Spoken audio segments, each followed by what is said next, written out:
2022 বিশ্বকাপের quarter final থেকে বিদায়ের পর অনেকেই ক্রিস্টিয়ানো রোনালদোর শেষ দেখে ফেলেছিলেন। সেই দেখাটা অবশ্যই একেবারে অমূলক ছিল না।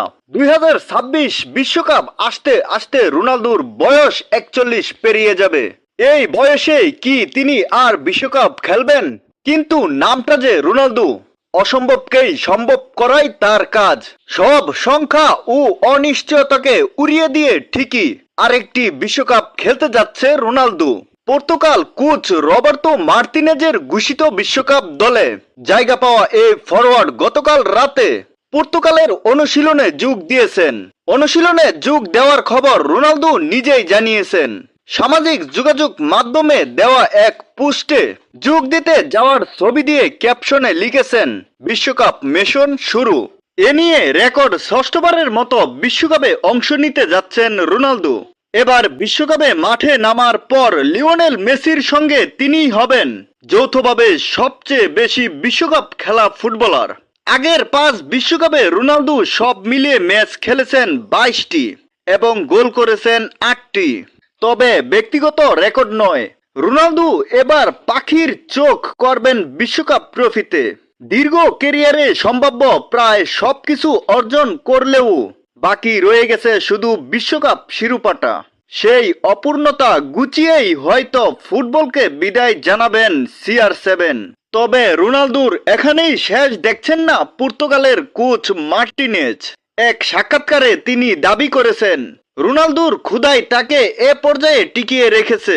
মার্টিনেজ বলেছেন, আমার বিশ্বাস ক্রিস্টিয়ানো রোনালদো কোনো নির্দিষ্ট শিরোপা জেতার জন্য খেলে না, সেটি দলীয় হোক বা ব্যক্তিগত। তার আসল রহস্য হলো ক্ষুধা। সে যাই জিতুক না কেন পরদিনও নিজেকে আরো উন্নত করার এতই তাড়না নিয়ে মাঠে নামে। আমার মনে হয় এই লক্ষ্যই একজন খেলোয়াড়কে এত দীর্ঘ সময় ধরে সেরা পর্যায়ে টিকিয়ে রাখতে সাহায্য করে। আমি অনেক খেলোয়াড়ের সঙ্গে কাজ করেছি যারা চ্যাম্পিয়ন্স লিগ বা ব্যালট ডিয়ার জয়ের পরদিনও আর আগের মতো ক্ষুধার্ত থাকে না। 2030 বিশ্বকাপ নিয়ে প্রশ্ন করা হলে মার্টিনেজ স্পষ্টভাবেই বলেন, সে রোনালদো এর জন্য লড়াই করবে। অত্যন্ত এ বিষয়ে আরও কোনো সন্দেহ থাকা উচিত নয়। আমি মনে করি সে এই অধিকার অর্জন করেছে। পর্তুগাল কোচ আরো বলেন, এটা ভাববেন না যে বিষয়টি কোচিং সফটওয়্যার আলোচনায় আসে না, কারণ আমরা চাই ক্রিস্টিয়ানো রোনালদোর উদাহরণটি পর্তুগালের সব তরুণ ফুটবলারদের কাছে তুলে ধরতে।